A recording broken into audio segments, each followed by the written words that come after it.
What's the point of cricket? Boys. Why do you do it? Great cricket is a prison. We're going to look at the perils of sweeping. We're the good cricketers, the great cricketers, real brand. Dipsy's head. If you're going to do it to England. Well, he's out now. He got 40. Do you feel flat? Do you feel like you've just had a 2-month sugar hit of your favourite thing and now you're ready for a meaningful taste of triangulated white ball cricket sponsored by alcohol and tobacco companies? Well, those days are gone, but rest assured that league that turns you into Mr. Blobby as you mindlessly doom scroll on multiple devices to the backdrop of blokes going big in the biggest stadiums in the world is here, and it can satiate your appetite for narrative and substance. That and golf, because Alyssa Healy retires to focus on golf and to break our hearts a little more, but we revel in the safety and the numbers of one of Australia's finest ever cricketers and look forward to familial instructionals. Daniel Cherny is on the show to discuss what we've seen, where we're going, and how it's going to be the same in 2027. There's also T20 World Cup stuff, what's getting you hot, AskTGC, and more gear to get you going than a Mitchell Starc hole-in-one. Pezza, cricket season is over. The tennis starts next week. I'm getting the ACL updates from AFL List. It's the middle of January. Tell me it's not over, though. Tell me it's not over. I like it. It is holiday season, like post-Ashes. You know, it's been everyone's holiday season for a few weeks, etc., etc. But like post-cricket holiday season, there's a lull.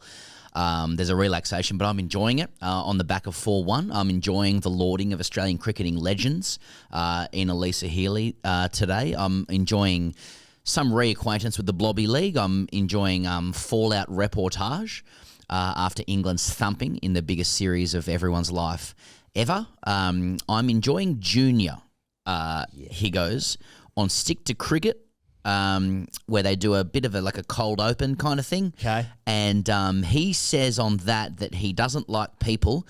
He wondered aloud if that meant he had Asperger's, and he also told Alistair Cook to his face that he couldn't watch him bat. That's been my highlight in the last couple of days, legitimately.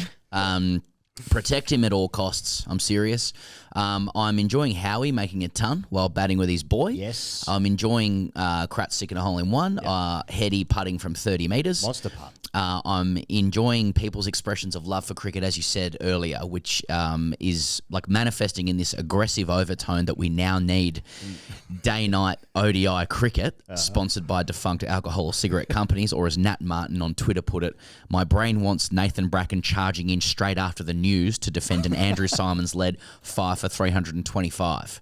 Now, that's not quite my era. That's not exactly my vintage, but you understand the spirit of it. So I feel like that's the season of cricket that we're in. We'll all turn our eyes to the Blobby League. Mudge walking out with Bubba Azam. Yeah. You know, and then some weird grok AI stuff coming off the back of that. And that's my spread. Yeah, great stuff. Well, if you do want some more gear from TGC, indeed, whilst enjoying the Blobby League, TGC Alt, some would say right, Comms, on Thursday. Renegades against the Scorchers. That'll be on Kayo. That's right. You can have TGC commentating live the Renegades and the Scorchers. That's Melbourne Red against Perth Orange, as we like to call it. It's on Thursday night. It's on Kayo. Please do join us if you fancy it, and if you don't, please don't. If you don't want that, and it is going to be roughly 3 to 4 hours of unadulterated TGC commentary. You got to understand there's no adulteration happening here because there's no ads on KO. So you turn that baby on 10 to 15 minutes before play starts, and it's just your boys coming at you for 3.5 to 4 hours. Talking Melbourne Red, Perth Orange in the big one, of course. It's what they're calling the big one. I can't wait, you know. Triple M gave us an over. Yeah. Let's see what happens when we have 4 hours to fill without ads. Basically the podcast intro where neither of us breathe. And plenty of do's and don'ts. I can't wait. I feel like, you know, that the Blobby League can begin once we do that. Yes, the tour starts now. That's right. Indeed, the tour starts now. Mohammed Rizwan, will he be retired out again? That's all we're here for. Yes, more on that later. Are we hearing from anyone? Let's always turn to the punters right now. Fair fucks to Midge, boys. What a career. Well done. Can't wait for Side Mouth Deluxe all next summer, full-time commentary. Get around the Midge. You two grey cricketers have got no idea. England have been rubbish. Who were doing the planning? I'll tell you what, 4-1, fuck off. Scouse, not English. Have that. I can't stand how all these pundits have been all over Bazball for the last few years now, saying it's the worst thing ever, but simultaneously telling us that England are in a better position for the next Ashes, and they're going to be sound and that, but they also want to tear it all up. I don't fucking get it. And Jimmy Anderson, lads, hey, someone's not happy. This week's been fucking lovely. I haven't been rolling over, opening my phone 6 a.m. and having my day fucking ruined.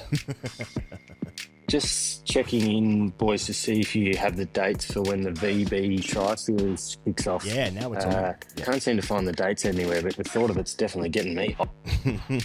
What's getting me hot is the pointy end of the Big Bash season and then a return to glorious domestic cricket. And even better, because it's school holidays, the court order doesn't even apply, so I can get out to Cricket Central without the authorities being alerted. I feel a little bit flat after the most important series of everyone's life. Yeah. England is still shit, like fucking apocalyptically shit.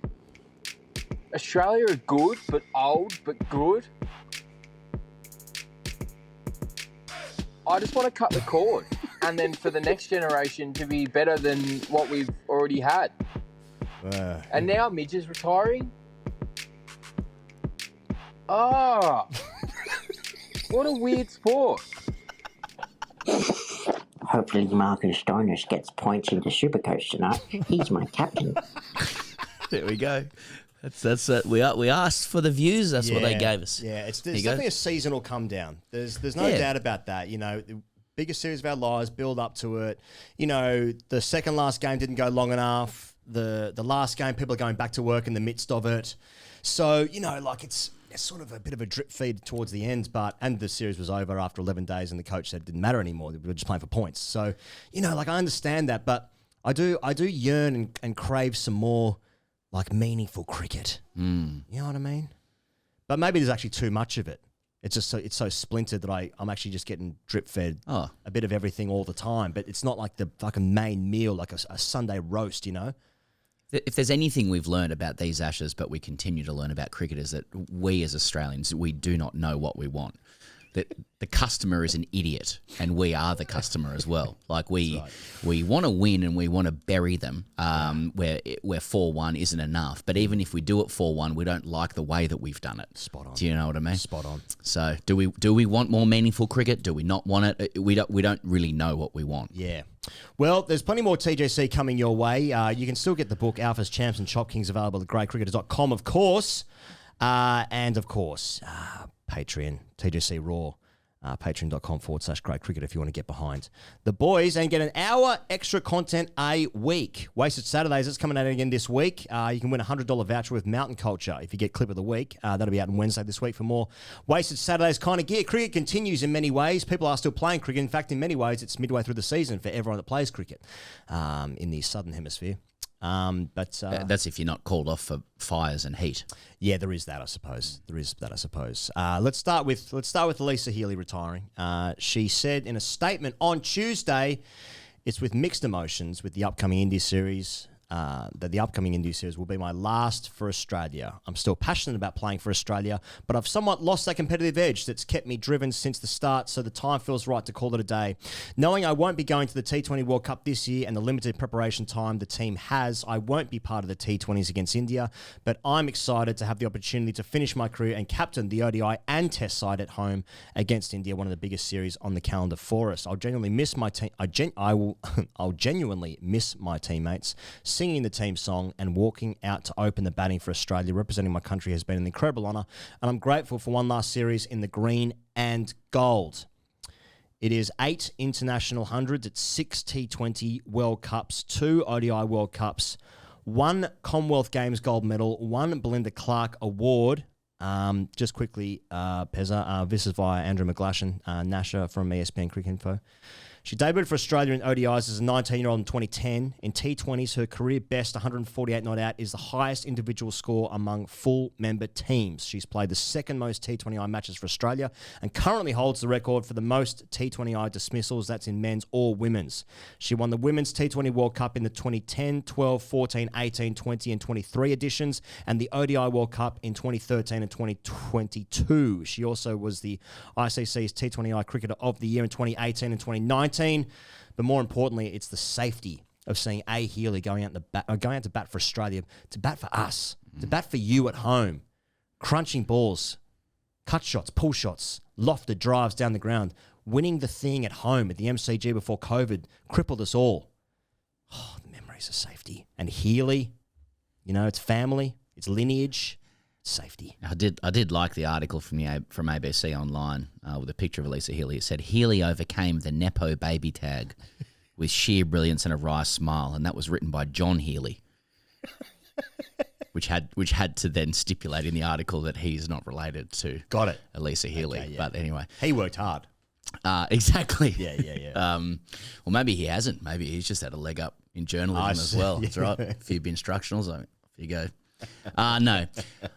I mean, this is a player who you can't, like, the intro to the player will forever be just like littered with honours, both team and individual. And she's also the person who is like she's really the core memory of that like incredible evening at the MCG in 2020 where women's cricket, like, you know, it had already arrived, but, you know, she was the symbol and emblem of what was possible, you know, making 75 there, taking India down, you know, playing cricket like with incredible like enthusiasm, skill and aggression, being there from a really young age, just like genuinely countless number of World Cups and titles, 170 off 138 balls, 2022 World Cup against England, you know, 16-0 Ashes here at home. I mean, you name it.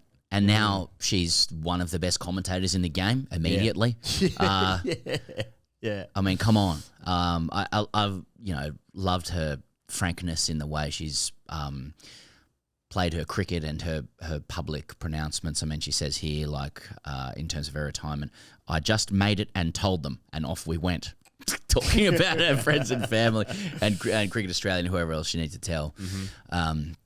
Yeah, I mean, it's always great when players, you know, like in the Australian public, like we essentially like we treat our players with the highest level of expectation all the way through their careers, and they, you know, like they scrape and fight to match those expectations. And if you're really, really, really good or great, then you just about get there. And then for about maybe a week in the last like moments of your career, we'll say, "Fuck, you were good."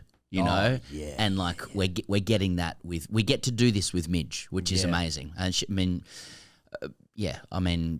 she's been an outstanding player for Australia, and she's been one of the, I think, between, you know, her and Pez are really as a duo, and maybe it's a Sydney bias, but like her and Pez have just, you know, they've been the faces of the kind of dominance that we dream of, even though we pretend to expect that with all of our sports teams. They have actually done it. She's actually done it. So, you know, congratulations on an incredible career, and she gets to lead them in one more test match where, once again, I'll expect 200, you know, and signing off perfectly. That's right, yeah. Probably bowling and getting the last wicket as well. Yeah, that's right. Stuffed off her own bowling, that kind of stuff. I did enjoy, what was that quote you just said there? I genuinely enjoyed my teammates' company. I mean, you know. I think I read Not even as a joke. I think I read it as generally. I'll generally miss my teammates. That was transcribed. I'll generally, yeah, that's probably more accurate. Well, you miss them generally speaking. Yeah, that's right. That's how we all feel about our colleagues. I tell you what it is. For me, it's Alyssa Healy is cricket. Nice. That's good. No, but nice tribute. Okay. All right, next, the Ashes. It's, you know, like when you've got this, like, you know, a new member to the team, and it's A. Healy, a wicket keeper, with a connection to bowling Shane. then we're thinking, oh my God, this is going to be amazing. And then it's obviously then the connection to Mitch Starc, one of the current racehorses of the great Australian side, maybe not the great Australian side, a good Australian side, shall we say? Or not the, or maybe unders. And we're made to remember that every single time. It's also winning the home and then Katy Perry celebrating with the team, so it makes us feel like we're making it in America. You know what I mean? Like, this is it. And then you get in the commentary box and it's just amazing at that as well. So you're thinking, whoa, this is just unbelievable. Yeah. This is cricket. Exactly. And it's Sydney. And it's a friendship with Elise Perry. You know what I mean? This is Sydney. This is cricket. So we're saying it's Sydney's Alyssa Healy. Yes, I am. Yes, we are. Yeah. Nah, that's cool. Highest test score of 99, Pezza. So I want that rectified in the one chance that she'll get. Because Australia win that game by So there's innings. a blot on the copybook. Yeah. Is what we're saying. I wouldn't say it was perfect. Yeah.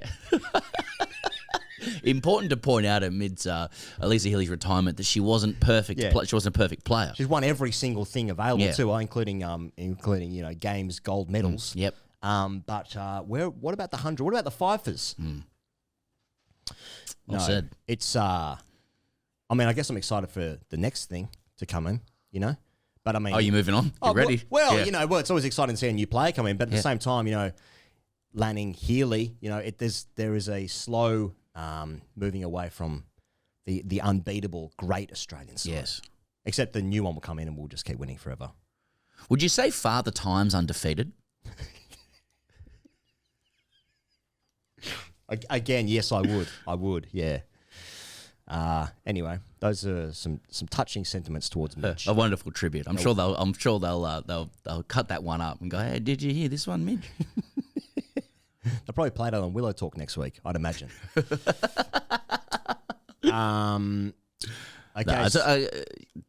What are the players? One of the greats of Australian cricket departs. Yeah. And therefore it is our right to demand of Cricket Australia, where is our next great? Yeah, who is it? Yeah, exactly. That's right. But thank you, Alyssa Healy. And then she's gonna dominate commentary now. She's incredible. Yeah, I guess so. I guess so. We have Dan Cherny coming up on the couch talking about all things Ashes, but let's have a first crack ourselves. Yeah, that's right. And sort of correct the record of what Dan attempted to say. People would have seen Jimmy Anderson's comments in regards to the Ashes, how it played out. He said, it may sound contentious to say this after a series loss of this nature, but I genuinely feel that England might come out of this series better placed for the future than Australia. You know what? I think he might be right. He might be right. He might be right. They've obviously got a new thing coming into their side that's done well. That's exciting. Australia didn't quite have a new thing. And any sort of new thing we did have is obviously on the cusp of retirement anyway, your nieces, etc. So, we didn't quite get that. So I take his point, but at the same time, it is our responsibility as Australians where any win might be taken by England in this series looking forward, because obviously any Ashes now is a preview to the next Ashes. We must take that away and say, shut the fuck up. You know what I mean? Look, there's probably a few things going on, because it was a couple of days ago on Tailenders, Jimmy basically said, effort's non-negotiable, and all of this horse shit around, let's praise them for running in is exactly that. Right. I don't know if he's recompensating, but I think on that line itself, it's a trick of language. He's basically saying they're younger, they probably have a better future than Australia. Well, that will happen when half of the Australian team is over 35 years of age. Yeah. But I think the trick of the language is coming out of the series better. England do not come out of the series better. Their age doesn't change. But they do not emerge from the series better. They've been fucking hammered by these guys. The question is whether the Australian cricket team decides to transition these guys or let them do whatever they want, and we'll pick up the pieces later. That doesn't mean England come out of the series better. They're just guys who are younger in terms of the trips around the sun. And obviously what he's saying is, which is, objectively correct, is that they've got more experience now, which will hold them in better stead, you'd think anyway, into future series, right, which might be true. Yeah. It's just that don't take any win. But it's like Broad's right. This was the worst Australian side because they ceded one game. I tell you what, when I think about how England lacked a leader and control with their bowling, etc., did they get rid of Anderson and Broad too soon? No. I mean, Jimmy was averaging 50 in the last 2 years, wasn't he? He'd been on flatties. Yeah, he's 43. Nah, he's good. What's going on? He's good. He's good. They got rid of Jimmy and Brody too soon. Did they? Yeah. I did like we got an email from Patrick Squire, just in terms of the Aussie attitude. Whatever happened to Australia's policy of not getting a gig as a test fast bowler unless you bowl 140 kph or above? Yep. I don't care for this Boland Nisa low 130s line and length bullshit anymore. I just want fast bowlers who bowl fast and milk that tastes like real milk. Where are the young rapid guys coming through? If Fergus Slow Neil gets in the test team, I'll riot. Want pace, hotness and wheels. Sincerely, Hot Wheels. Lance Morris, bareback. He's broken right now, but that's also rite of passage to bowl wheels in your life. Like, Cummins was raw and fast and electric and great elastoplasticity. And then he broke his back. Rhinoplasty, which this team lacks or needs. That's even the Ryan Harris. Thank you. So, but you have to break your body to then, transition to the next stage of your career, which is from raw pace into guile, skill control. Yeah, but you're not allowed the guile, skill, control phase of your life unless you've had the raw dog earlier, which broke down. And I wonder about Jai Richardson if he's had the wrong kind of injury. It's not stress related. It's just lack of joint control. Yeah, interesting. But still now that he was bowling low 130s, seamers, it was still passable because we have the faded narrative of him being quick in the past. The elastic pace that Jai Richardson had. Yeah. The question with Jai is it a had? Like, is he at 2.0 in his career? Do we like that? Or was it still loads building? Are we building back to, are we still in 1.0? The key word here for me, Pezza, when you're talking about bowlers in new phases is rapid. So Peter Siddle, when he came through, was rapid. So he was permitted a skill era. Exactly. Jai Richardson, when he came through, rapid. Yes. Pat Cummins, rapid. Yeah. So the 140 still matters. You've got to have it at some stage. Yeah. And you're not allowed to transition to your 2.0 era without the 1.0, which is in 140 plus. Yes. Yeah, okay. And Whereas Peter Sill's gone back to 1.0. He's gone back again. Yeah. Now you don't know what that is. Yeah. But yeah. Now, just on that, I want to shout out for once, Alex Malcolm and his piece and an article that he wrote about Scott Boland recently. Okay. Just pointing out how much of a target Barrel was ahead of these Ashes. Boland will hold no fear, Atherton, etc. Probably based on truth, given he went, he was 2 for 400 in 2023, and it wasn't looking good in the first innings as well, and how he flipped the script. Alex goes on to just highlight how seminal and critical his 3 for 3 spell was in that second innings that everyone has now accepted was the only thing that changed the Ashes. But Alex argues that he potentially was more important than Starc given that spell at that time in Perth. Jimmy Anderson, his recognising game with Boland, saying his accuracy is a joke. I reckon Sir Jimmy Anderson talking about your accuracy is praise from Caesar. Should still be playing. Exactly. He played 5 tests, been 36. Opened the batting. Yeah, and he opened the batting. It started concerningly and then finished with a 24-ball masterpiece to Joe Root, one of the greatest to do it. And this is classic Alex Malcolm, just like calling out an angle that people haven't really picked up on, nailing it. Boland style, actually. But Boland seems to be left out of the conversation because the general narrative is Australia was still pretty unders in this Ashes. Yeah. You know what I fear the most? Clowns. And then outside of that is like how quickly like the Ashes will just move on to the and that was a World Cup.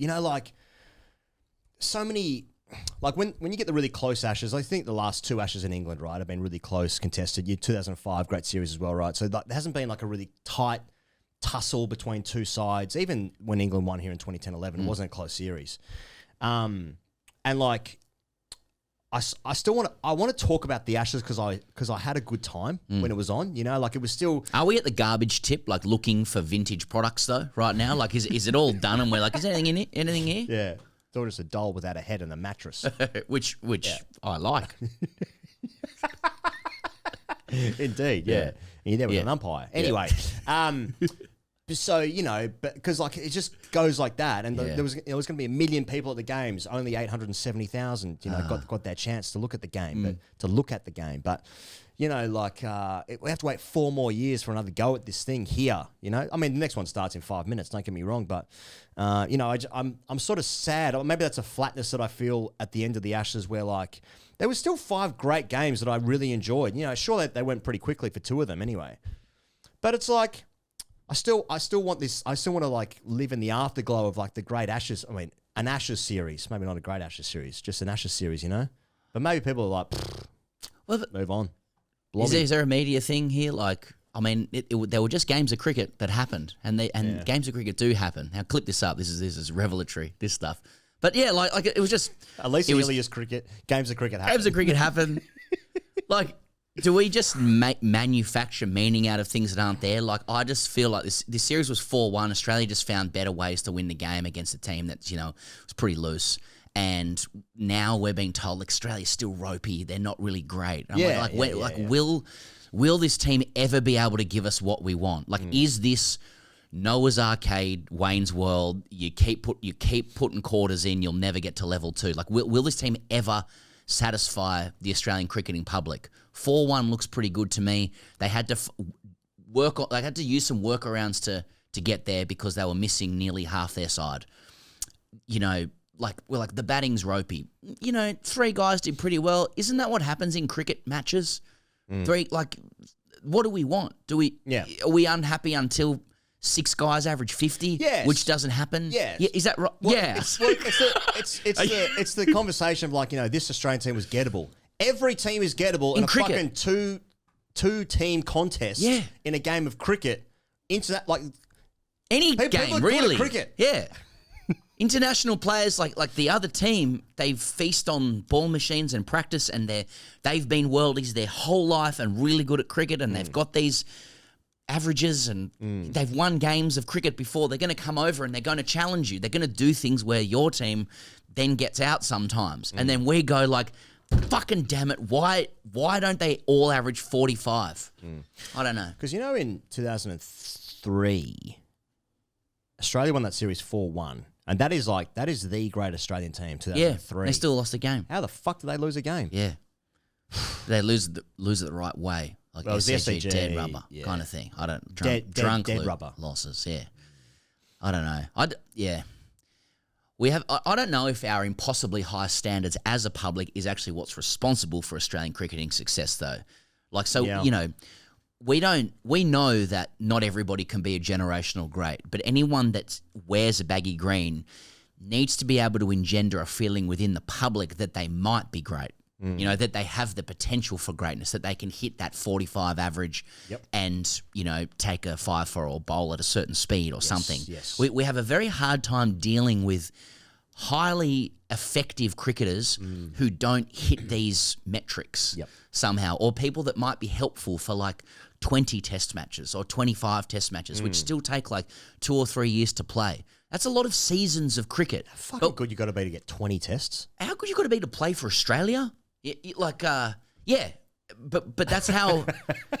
But we discard them in our minds. Yeah, you know, yeah, we're always looking for the next thing. And is it like, I was looking through, Uzi's like stats. You know, like only 19 other guys have played more Test matches than him. He averaged 43. That you won't find many batters who've played more Test matches who have averaged less than Uzi, right? And I thought, let's have a look at, and that's 43, 44, play on as far as I'm concerned, but. And you look at like England players, like their top 20 test representatives and the averages they're in, guys who've played 88 tests or more. There's a lot of guys who are averaging like 34, 35, 36, you know, and it's just lower standards, probably tougher decks to be fair, Duke's ball, etc. But like maybe the impossibly high standards of the Australian cricketing public, led by the ex-players, is what's responsible for our success. You know, Steve Waugh books called Never Satisfied. Oh. Maybe that's all it is. It's a weird paradox, isn't it? Like we love cricket, and yet everything we see is never good enough. Well, that's exactly to that person's question there about, you know, the right kind of speed. You know, we've seen this for many times. Like, you know, Chad Sayers gets his game for Australia. Warning on comms. No. You know? Like Renshaw scored a Test match 100 and be like, don't know if it looks right. You know, him at first slip, it's a bit, I don't know, Bambi stuff. You know, you know. So like you need to. How long did it take Kratz to be accepted?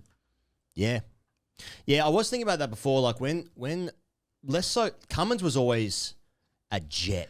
Yeah. Because he debuted when he was 18 and bowled 150k and hit the winning away runs swingers in a and Test in match. swingers.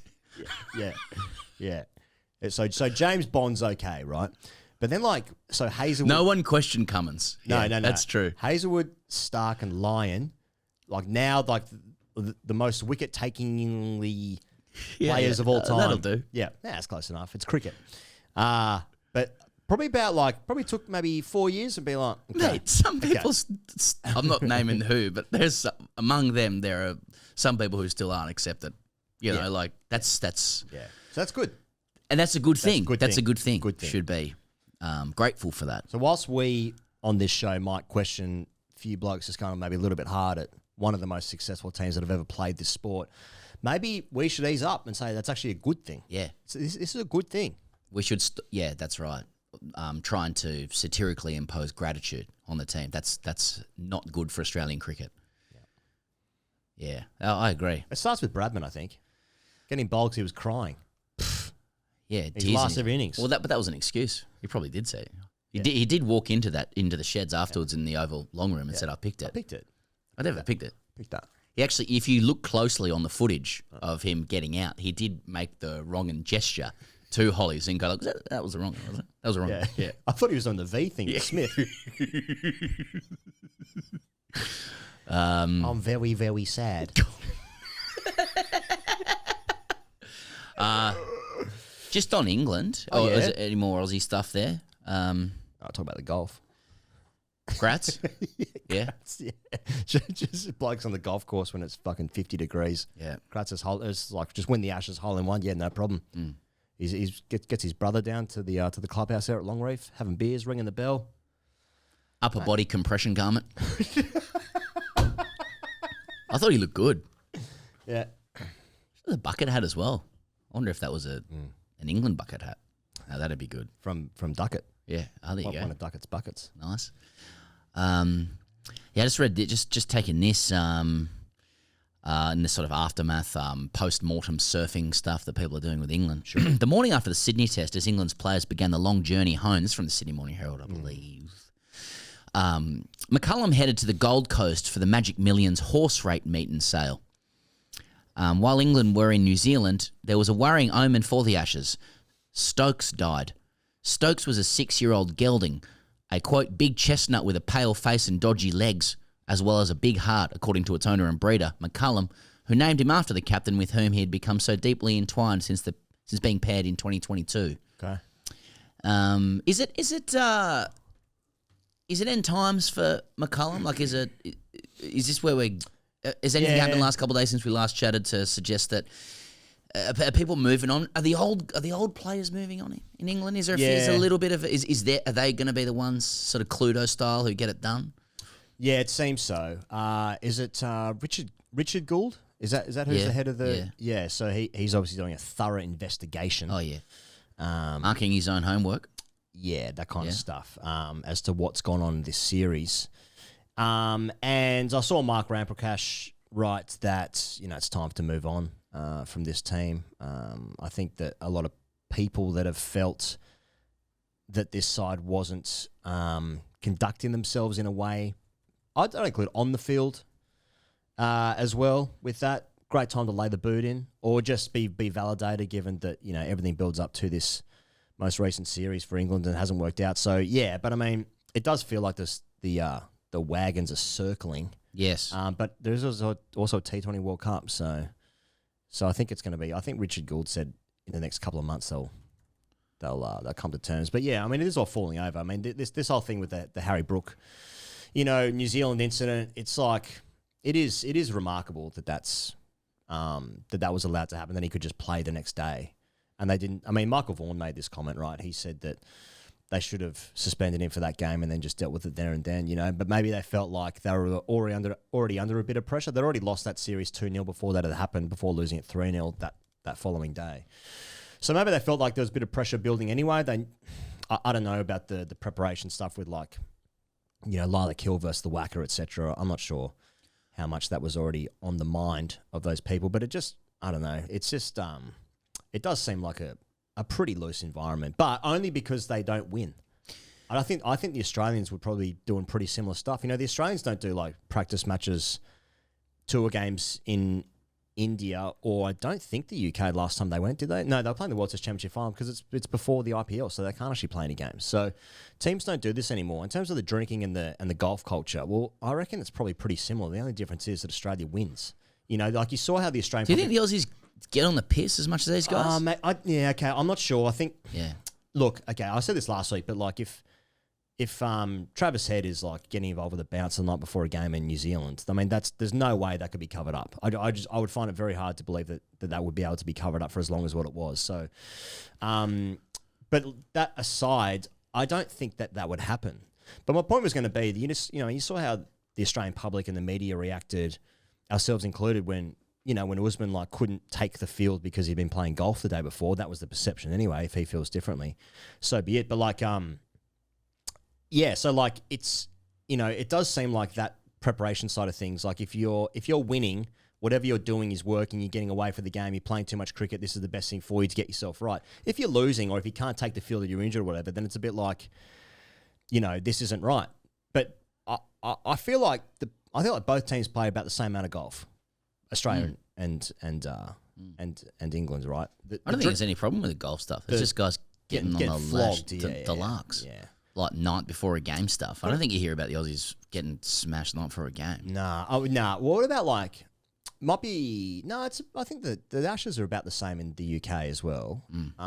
Australia heading off in between test matches to, I don't know, Edinburgh, Brighton, Cardiff, I don't know, just to get on it and sort of talk about that, or I don't know if they are. But they're also... But maybe they're older. They're older kids. and married. Yeah. So much be that. Fails. Well, I need to correct earlier just what I read before about, Stokes dying. The horse, that is. That was Nick Holt and Will McPherson, who are the guys who broke the Harry Brooks story as well, doing a power of work at the moment. Now, the good thing, though, he goes, is that now we've got this McCullum chat and we've got the piss chat about England, and is it the right amount of piss, the right amount of golf, the right amount of preparations, etc. We now have hypotheticals along the lines of like swing the other way type decisions with England cricket. Like there's people putting images out there and like their imagination out there of like what England might look like if you go the other way, right? You get into discipline. Now we're talking. You get into, as Simon Wilde reports in the Times, curfews. Okay, England are going to look at curfews now. So Simon Wilde in the Times, England are considering a player curfew among other measures when the team leaves for a 7-week tour of the subcontinent next Sunday. Per Simon, Andrew Strauss, director of cricket at the time, talking about old regimes, he brought in a curfew following the alleged headbutt by Bairstow on Australian batsman Cameron Bancroft in the lead up to the Ashes series in 17-18. So they've had curfews imposed before. Didn't work then. The curfew didn't work then.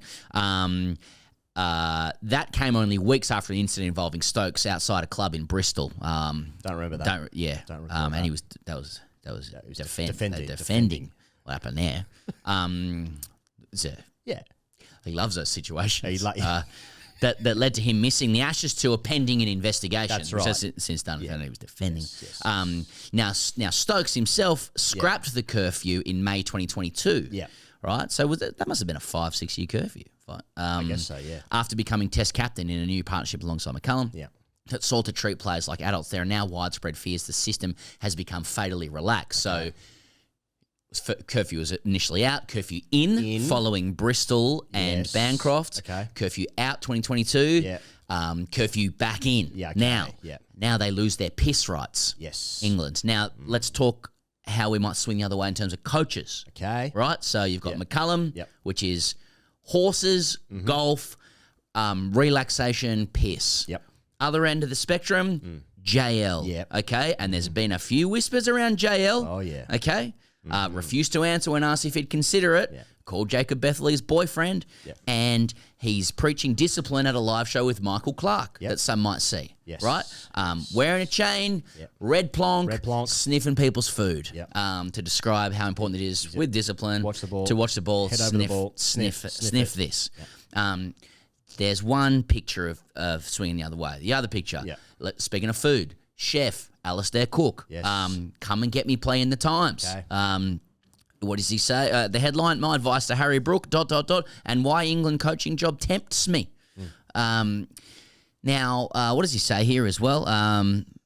Never thought about it, but then when Mike Atherton wrote that piece, I woke up to a load of messages. When a seed is thrown in your direction, it's only natural you start giving it more and more thought. I've been going for runs and swims, and it does go around in my mind. 2 days after the test, I'm sitting in a Sydney campsite with my family. Honestly, don't know what I want to do, whether I want to stay in media, I want to go into coaching. I can't say I'm not excited about the possibility of potentially getting involved, but I certainly haven't had any contact from England. Now, that'd be fair to call that a come and get me plea, wouldn't it? That's a come and get me plea, if I've ever seen one. And I guess the point here is, like, when things go catastrophically wrong, what people want is, even if there isn't any, say, coaching experience in the case of Alistair Cook.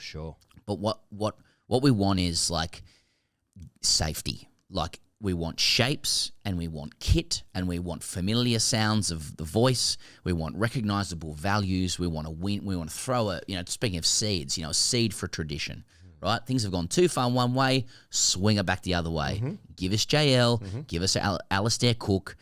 And in the case of JL, I mean, what a mouth-watering narrative it would be for the old boys of Australia who are currently in the team, the old Aussies going over to England to conquer. Well, they've got twin Everests in 2027, and this would be the last one, right? They come over to England to finally do that thing that they've never been able to do, and who do they face? They face the first coach. You know what I'm saying? Mighty Duck stuff. Who kills off whom? You know what I mean? Like, can JL kill off solar panels and his merry band of men in 2027 with an England tracksuit on? Oh, fuck. Yeah. That could happen. Oh, now I want that to happen. Oh, imagine. Like, when things don't go well... I mean, I'm not really seeing Stokes and Cook as a duo, personally. Sure. But all you want is a big name that was good at playing. You want to feel... Yeah, you want safety. Like, He was good. He'll tell him how to play. He made me feel good probably when I was a kid. Yeah. Not to be a JL or Cookie or whatever, but this is how this is working, isn't it? It's just like that there was something paternal about what that was in those years. Yeah. Bring that back to now, because I need that feeling, because I'm feeling I'm off my equilibrium. I'm unsafe. Please, somebody reinstill something that feels familiar and successful and a blanket to me. You know what I mean? Now's not the time in England cricket to go for the young Portuguese master tactician, who's been doing well in other leagues. It's time to bring back something solid. Yeah. Something familiar. Big Sam. Stokes has it's a Big Sam appointment. Now, is there a Big Sam available in England cricket other than Alistair Cook or Justin Langer? I say no. Right? And can Alistair Cook work with Ben Stokes? Not for me to say. Definitely not for me to say. For you don't work for the ECB. For actual and stupid reasons.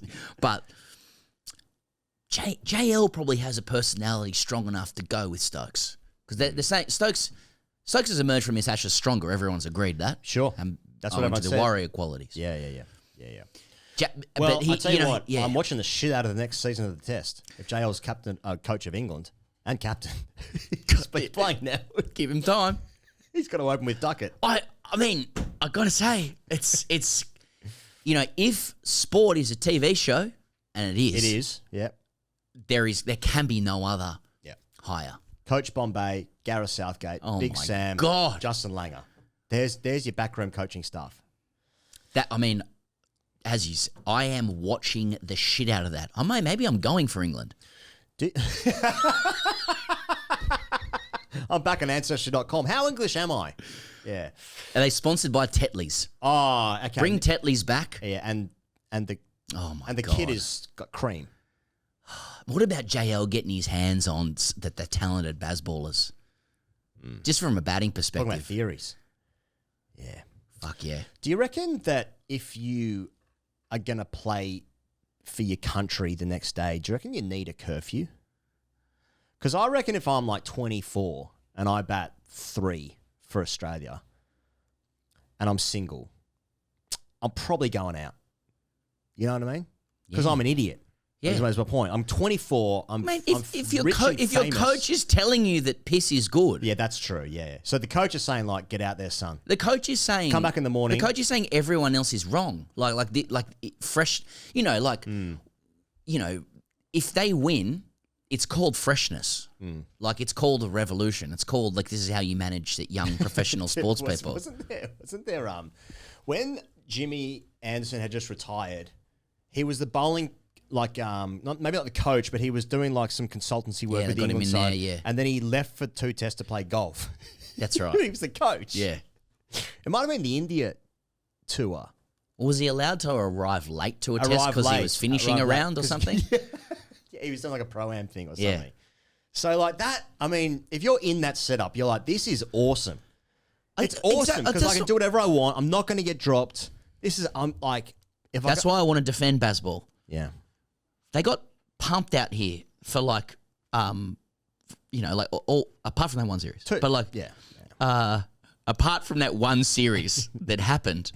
But they just come here and they get pumped playing an English style of cricket that's not working out here. Yeah. Baseball was tried something new. Yep. All good. Yep. Right? And also it too has crumbled. Mm-hmm. Right? But at least they had a crack at something. Completely agree. You know? I mean, we've been consistent on that. Yeah. It was just the chat around how fucking good they are. Yeah. Which was like that's an assault on Australian conservative values on cricket. So, do you think a suck-offless basball has a chance to succeed? Self-suck-offless. No, I don't think so. No, neither. I just don't think their players are very good. But Bethel's good. Yeah. Brooks good. Can somebody tame Harry Brook? Stop batting in a leather jacket with a popped collar. Walking to the crease. Or is that exactly who he is? Yeah. Is he an old 50s style rebel? Yeah, I don't know. He's a mod. How many hundreds has he got? It's like 12. He's got more than head. It's fucking heaps. The numbers are unbelievable for he's amassed some incredible numbers for a guy that doesn't appear to impact games as commensurately with those numbers. The numbers. You guys at 4 and 5. One's their best batter ever, and the one batting after him is like maybe the next best. Yeah, don't know. There was a couple of good guys knocking about, but got that potential, I suppose. And yet they lose so many games. It's weird. And then I don't know. Maybe you can't win games with 2 good batters and no bowling. Most people accept that Justin Langer's initial tenure in the Australian cricket team was pretty good for them, given where the team was. Yep. There was a reinstilling of some kind of a foundation of old school values that prevail. When you observe them. The group became more experienced and then wanted to run their own show, right? And McDonald's just finished a 4-year cycle where he's got a higher win percentage than any of his predecessors before Buchanan. Probably worked out for the best from an outcome perspective. But does Australia achieve that without, JL laying down the... Maybe not. Maybe not. I mean... law, yeah, if you will. It was like that Australian team were naughty boys. They brought the headmaster in. And then after a period of time, they're like, we're not naughty boys anymore. We want to stop being told that we're naughty boys and just let us go a bit. And then they got let go. And then, like Trevor Bayliss, one of the most successful coaches in England, recent history, especially the white ball setup. And he basically stood back and, I'm just... So naughty boys were made good. Yeah. Can you make these naughty basballers good? Like JL's coming in, maybe. Do you want JL? I'm always a bit skeptical about like a cricket coach where the coach is the team. I'm skeptical with that. Like a cricket coach is it's not a football manager, you know, like I think they're I feel like the best ones are more facilitators of an environment, you know, and you know, the experts in data and that kind of thing. Not for me. As opposed to like they are the most important person in the team. I've never seen that work out with a cricket team. That's a shame. That's a shame. They're definitely funnier teams. Yeah. I would just imagine, like, if you're playing, if it's your time playing for your nation, whatever country that might be, and then the coach is like, I was good. I'd be like, JL is what nobody disagrees with is that, like, he's a batting coach par excellence. Mm-hmm. And he has scored a lot of runs in both England and Australia, you know, particularly in first class cricket over there as well. Gun. He was a gun. You know, he himself has probably finessed his coaching skills, and he has you know, the personality to tame Stokes. I would have thought, you know. So, but JL's a patriot. You know, could he take on the England job? Or maybe it's just it's the best revenge sex of all time. That's what I'm saying, brother. Stop saying these sensible things about facilitators and, you know, adults. Yeah. I don't need that. That's right what's now. wet. It's wet. Weak. I've heard Chris Rogers suggested as a coach, flying with Victoria, another guy who scored a lot of runs in... to coach England? Yeah. It's got a lot of runs in England and a lot of runs in Australia. And, you know, knows his way around a circuit, but probably knows how to manage it. I would prefer if James Allsop took the role. He's been underarming balls to kids. What if they make James Allsop and Stuart Clark do it as co-coaches? What about Saf? Yeah. Yeah. Well, there's plenty to think about. But then no one would talk to the ABC. Plenty to think about. Yeah. Anything else? Should we talk to Chern? Yeah, sure. Here he is. Here's Daniel Cherny. All right, we're back with the best biceps in the game. Daniel Cherny from Code Sports, chief cricket writer at Code Sports. By the way, go to codesports.com.au/grade, GRADE, and you enter that redemption code GRADE, GRADE, and you're going to get a special discounted subscription, $1 for your first 3 months. I'm told that if you put that in today, that goes for 3 months, starting from today. Okay. It's not even just a cricket season thing. Oh, okay. Right? So, and we've got the chief cricket writer here with us just to show you the quality and the gravitas that comes, and we will come to gravitas on that word, with Code Sports, the most comprehensive offering out there. Now, Daniel, Australia won the Ashes 4-1. We've variously heard that the runs were ropey, the bowling was serviceable, the games felt short and weird. Australia were 4 wickets from a whitewash, but there seems to be a sense of emptiness about it all, at least from the commentariat. Do you share the view that this wasn't the right kind of win? And if so, what would it have taken to secure a win that the nation was happy with? Will this team ever make people happy? Well, I think when you have the keeper standing up to the stumps... What are you supposed to do? That pretty much, you know, you talk about moral Ashes victories. I mean, that's immoral. Yeah. So that pretty says much, it all. That voids it. You know, we won it. We won it with Meds. Yeah. Won it with Meds. Yeah, Mitch Starc didn't quite bowl Meds actually.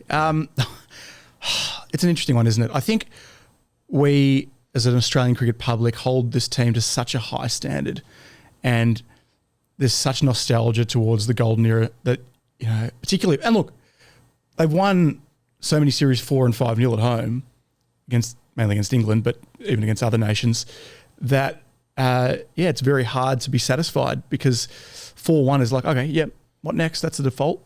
You know, we should be beating England 4-1 at home. That's what most Australian fans feel and believe. And I sort of think about the emotions at the end of a series like that, and I'd imagine, I'm sure there is a sense of satisfaction for the players and coaches involved, but I would feel to a large degree there's a sense of relief, because you know what the other side of that looks like.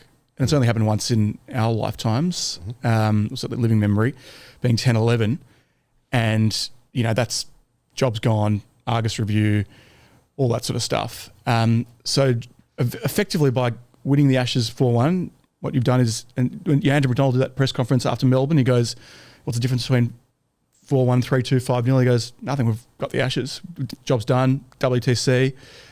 Which I respect that view because I think I like anyone who pumps up the WTC because I think there's enough people who talk it down. And I think it's actually, you talk about saving Test cricket, I think that's going to do more to save Test cricket than anything. And I think it's been a great concept and format, not without its flaws, but the fact New Zealand won, South Africa won. Anyway, to circle back, it was about just ensuring that the urn stayed in Australian hands, figuratively. The real urn is very fragile and lives at Lord's. Yeah, it's theirs. It's theirs, although they are trying to bring it out for the 150th anniversary test, which, funnily enough, is not actually an Ashes test, so figure that one out. Okay. It's, that's what I would say about that.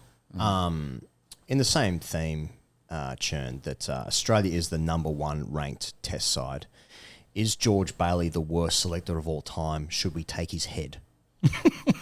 Can I just add on top of that, what are we going to do about his gravitas as well, or lack thereof? Yes, yep. He needs a big pre-season to build up some gravitas. Beach runs? Beach runs. All that sort of stuff. You know, actually, what's JL up to? Yes. JL, he's the man to get to pump some gravitas into George. Some, all those runs that Alex Malcolm used to do pre-season in Perth. Alex Coppin Strays. Pro. Good man, Alex Malcolm. It's confusing. We all want the side to do well, right? And so any inkling that it might not be doing well, then we're like, this guy he is one of the biggest cunts of all time. Fucking hate this guy so much. You know what I mean? But it's like, geez, he does seem to get a lot of calls right. Team does win a lot. You know what I mean? Yeah, but not winning the right way. Not winning the right way.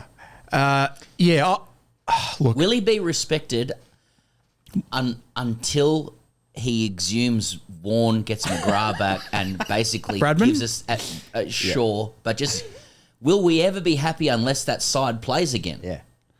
Well, clearly not. I think it's the answer. Not easy, is it? Look, when Steve Waugh came out and made those comments, and obviously, sorry? Sorry, Steve Waugh came out, yeah. I got him. Sorry, that's more. That's we more have not stuff. let you talk. No, we haven't done a pod in like 3 days, so we're fucking raring to go. Pence up pod energy. When Steve Waugh did that press conference a week or two out from maybe a few weeks out from the start of the Ashes, and said that George Bailey wasn't willing to make the tough calls. George Bailey said, "All right, I'll show you." No, he didn't say that, but because I thought at that point it was a ridiculous call from Steve Waugh. I mean, they literally dropped Nathan Lyon in the very most recent test that they'd played. You can go through them all. They dropped Alex Carey after one game of a World Cup. They dropped Mitchell Starc, one of the greatest white ball bowlers of all time, at 2 consecutive T20 World Cups for Kane Richardson and Ashton Agar, respectively. Starc retired from that format. Yep, yeah, exactly. They dropped Travis Head in India on the back of this outstanding home summer 3 years ago. There's a few others. They dropped Steve Smith with the T20 squad. People say, that's still not an easy call to make because it's Steve Smith. He's made the tough calls, and then Nathan Lyon we saw on a couple of occasions, particularly in Brisbane. That was a tough call, a very controversial call. Did they win the right way? Is Michael Neser?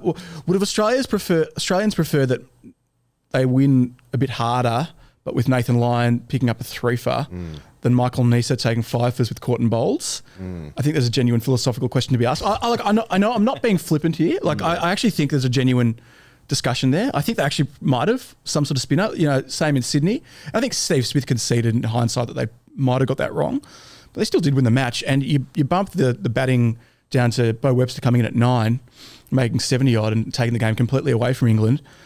I know that wasn't necessarily the game plan. I suspect they thought the game would be a bit slower, move a bit quicker than it did, not picking Todd Murphy in Sydney. But, there's a broad discussion to be had around the spin landscape in Australia, but they've made the tough calls. They've won. What else do you want from them?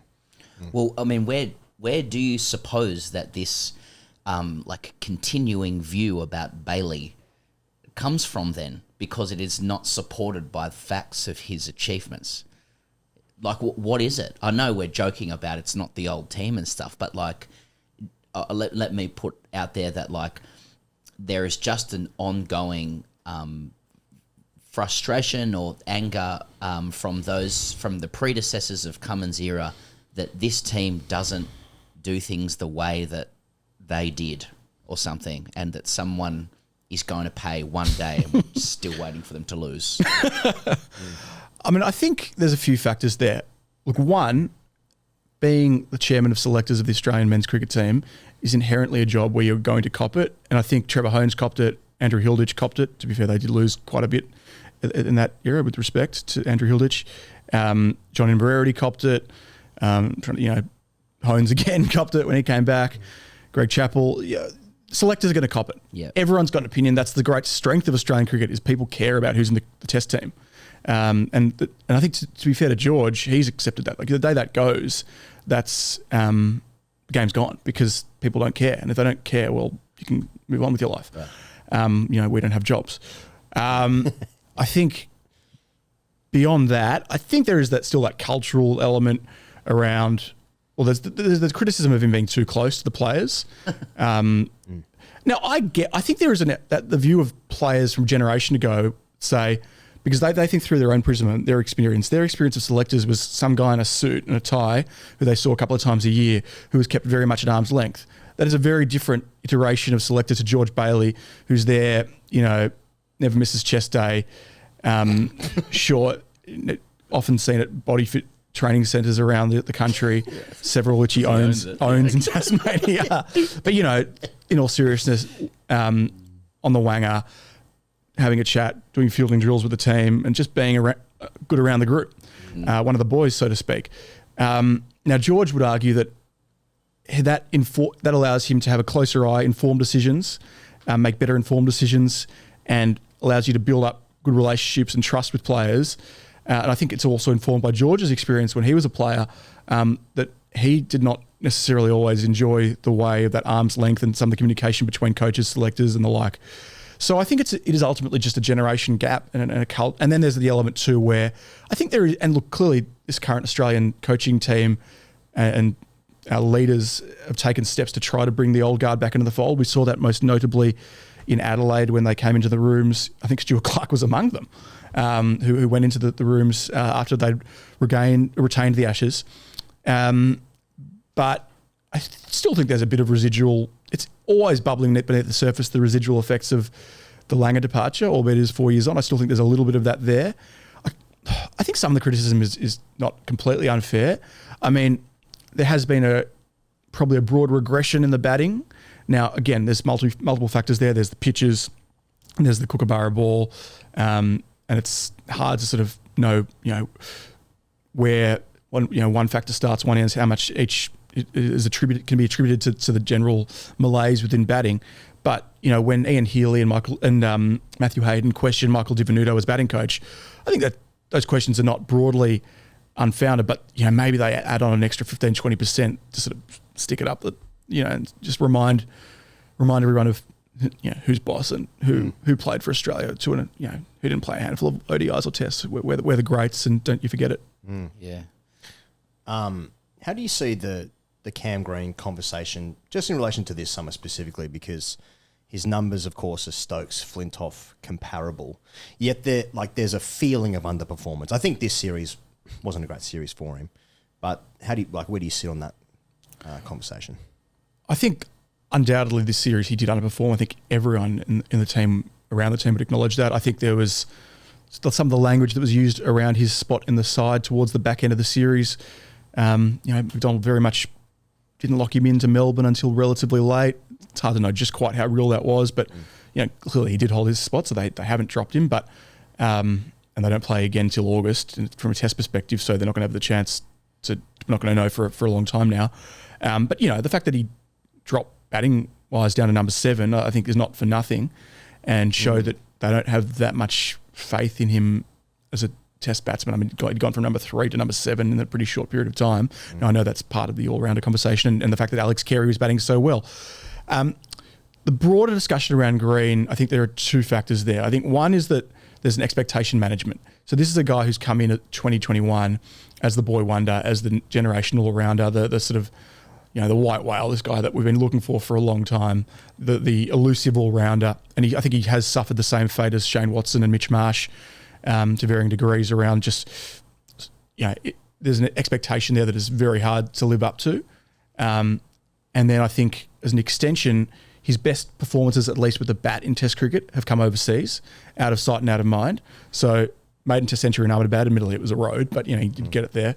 Outstanding Test century in Wellington in early 2024. Then unfortunate injury, so misses a significant period of cricket beyond that. Plays some really important innings in the West Indies, but again, they don't stand out because they're a 50 and a couple of high 40s, but in low scoring tests they were important in the context of those games. But again, it's July, the footy season's on, people aren't paying the same amount of attention. So unfortunately, his record in Australia is very modest in Test cricket. I don't know. I think I'm trying to think if I'm more concerned with his batting or his bowling. I've heard both views. I actually think his bowling was the most underwhelming this summer. Don't get me wrong, his batting was obviously underwhelming, but he got starts at least, and I think it was more brain fades. I don't think he looked technically, maybe a bit in Adelaide, but I think across the series he actually looked pretty good in the middle. He just made some bad decisions. Whereas the bowling, I thought at times was just, the pressure valve was released a bit when he was on. The fact they didn't trust him really considerably with the ball in Sydney, that was a worry. And then there's the comparison with Webster. And this is also expectation management because, slug from snug, 31, domestic cricket, I can't call him a journeyman because he's played for one state, but, middling domestic player for a long time, has this late career bloom, earring, grey hair, vibes, everything.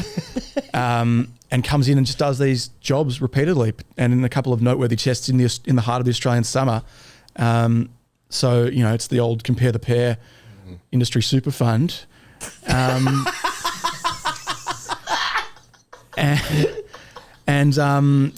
his numbers are better than his numbers. Another an extension to the green conversation is that he's one of the few players in the team that you can see being part of the team in like 4 years' time, right? So there's this other reason to hold on to him. So there's potentially, right? So there's 4 greats in the team right now, and that's excluding Khawaja, who's gone, but they're over the age of 35. So Smith, Starc, Lyon, Hazelwood. One of the ironclad values of Australian cricket seems to be that, you want to give greats one too many rather than one too few. That's just a rule. It's written down. It gets dusted off. It's true. When they're fit, they're all very good, those 4 guys. You can't actually question their output when they're playing for the team, including Nathan Lyon, I'd say, with his numbers. They all want to play in the big 2027 year. I don't think that's been said explicitly, but it's getting pretty implicit now. Yep. They want to go around again. And that's with India away, England away, and the South Africa World Cup. Are we simply to accept that Australian cricket is just walking to its biggest cliff in existence, that the wreckage will be unprecedented, but the boys are keen on another shot, so play on? Yeah, it's really interesting. I think they all have to be discussed somewhat separately. Right. And that's, there's a broader philosophical debate around. Hazelwood, I actually think, is the most interesting of all of them because I think he's, as a bowler, when fit, is at the peak of his powers. Right. He's exceptional. We saw what he did at the start of the summer against India in those white ball matches. Actually, no, we didn't. No one watched those games. Let me tell you, I heard whispers that he did bowl quite well against India. Yeah. And he bowled well in the West Indies. And when he's fit, he almost always bowls well across formats. He's so loved, Hazelwood, as well, he's a cricketer, yeah. He really is, though. I mean, when he's fit, everyone just coos. No one's going to say, no, tap on the shoulder for this guy, you got to go. I want to see him at all costs and times. What intrigues me, though, about him and what sort of worries me is that it's one thing to pick a guy worrying that if someone's got just repeat injury worries from series to series, but with him it's like, can he get through matches? Yeah. He's breaking down mid-match, and that is a genuine liability or potential liability. So can you pick a guy, especially when the options beneath him are very good? Like, it's one thing if you're picking Josh Hazelwood, versus an untried Xavier Bartlett. I like Xavier Bartlett. nothing against Xavier Butler, but obviously he's unproven at this stage in Test cricket. He's done a bit in white ball cricket.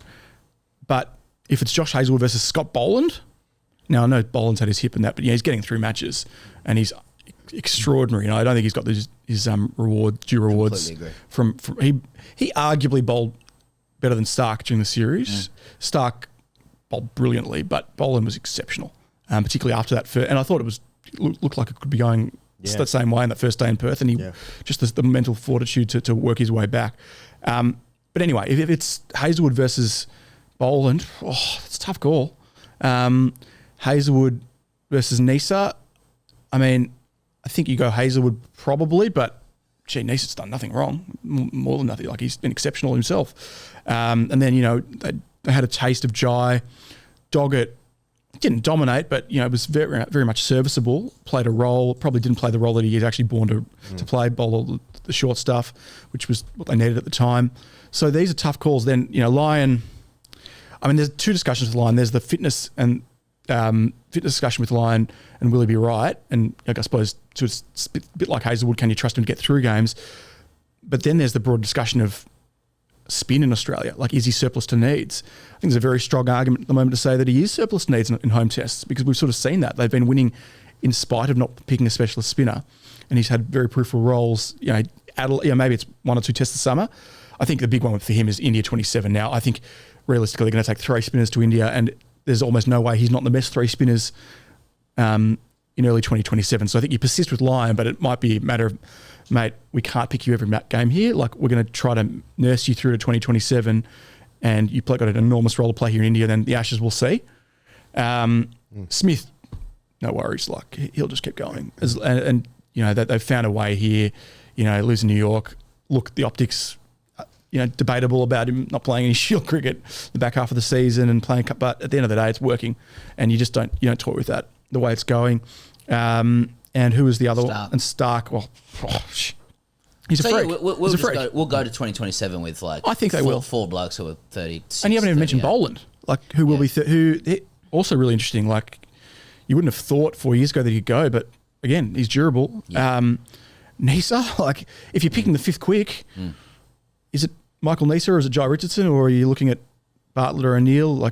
You'd be pretty brave to pick any of those guys ahead of someone like Nisa. So there could well be a situation where Pat Cummins is the youngest quick in that squad again. These guys have had 4 shots at England and India away. I think 3 or 4 shots, and would just give them it. They just get another crack because we're the guys. It's but you couldn't really do it when you were younger. Now, this isn't they're the best cricketers in the country easily, but we have this broader conversation about Bailey and the leadership team and being too close to the players and whatever. Is there a risk that they're borrowing against the future by giving these guys their 4th or 5th shot? Because it's a self-perpetuating logic, right, to go well, they're the only guys who can do it because they're the only guys who get the go. No one else you know what I mean?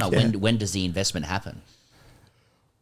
Also, great question. I mean, we saw it in I appreciate you're not George Bailey. They've tried they've tried an A tours, they had those couple of A tours. So, and I think we saw in Sri Lanka, they're having at least a little bit of a nibble at the future with Kuhneman, clearly, Cooper Connolly. That was probably a reach of a selection, but in that line ball decision between Connolly, say, and Maxwell, or taking McSweeney as the spare batter compared to Pete Hanscom. They went McSweeney, he didn't play, but so they're not blind to these discussions. Yeah. And Lance Morris was going to go to India on that A tour before he got injured. I imagine guys like Bidman and Vidler will have a look during the white ball tours of Bangladesh and Pakistan in the middle of the year. So they're trying to have a bob each way. I mean, I certainly get the point. Why should these guys get a 4th or 5th go if they haven't got it done so far?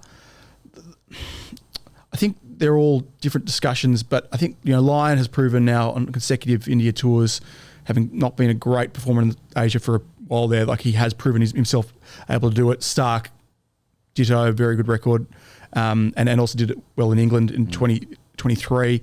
Smith, exceptional player in India and England, so hard to not go with him. And Hazlewood probably doesn't play in India. Realistically, it's hard to justify him playing because Starc and or Cummins will both play ahead of him, and maybe there's someone else with airspeed. But also a good record in England. I think to a degree, where they've actually been held back a bit in the past. I mean, you look at realistically the guys that have struggled in England and India historically. It's been Warner, no test centuries in either of those nations. Khawaja got there in the end in 23, but took him time. Travis Head never made a test century in an away Ashes series, made one in England in the World Test Championship final. So he's got it's going to be an absolute legacy defining for all these guys, but particularly for Head, because at the moment I think he's an Aussie very, very good. I don't think and he's had great series, but I think he only elevates himself to true test greatness if he can master these next 18 months, South Africa, India, England, and then here's the chance. What a platform for a guy, canvas for a guy who is going to be around the peak of his powers in his early 30s to sort of have a career-defining patch, and potentially, hopefully, for Australian cricket, take them to the promised land on these big 3 tours. Just sort of turning the attention to England, if I can, because we're talking about how good this side has been over the last, let's say 5-6 years-ish. And it is just so hard to win away. You think about how good the Australian side was in 2019, for instance, or even 23, and just couldn't quite get over a line against an England side, which we've seen has not really achieved anything right. And I see the conversation, there's a bit of chat now about how Stokes was sent home from the 2013 Lions tour, for instance, for drinking too much. This is on the back of Harry Brook, of course. Ben Duckett sent home from an Ashes tour, pissed up again this time, albeit in different circumstances. And so there's this feeling that that England aren't doing these little they're not taking it seriously enough, I suppose. But is this all just a bit of a smokescreen of they're just not that good, not that good at cricket? I mean, it's very, very hard to win in Australia. For anyone. England done it once in almost 40 years. South Africa had a run with a few great teams, albeit the conditions. South Africa, in theory, should be a bit easier because relatively similar conditions. India won 2 series, one with against a weakened Australian side. One, is rightly placed as one of the great Test series wins of all time in 2021, coming back from 36 all out and with Kohli gone. No, it's exceptionally hard, and this is even without Cummins and Hazelwood and Lyon and at various points, Smith and Khawaja as well. Still a very, very good Australian team. Still very hard. I know the Stuart Broad comments about the worst Australian team in 15 years, and I think the fact was he was proven right because England hadn't won a Test here in 15 years and they won one. This England team, I think, I think this England team specifically, you look at Stokes spoke quite interestingly about this at his press conference after Sydney, and you look at the sort of 3.5 years of Bazball and the first sort of 18 months, very good results, dominated in Pakistan. Ultimately, really, and Australians don't like to acknowledge this that much, but did have the better of them overall across 5 tests. Australia won key moments to do enough to retain in 23. But, Manchester, they should have won and probably should have been 3-2, really.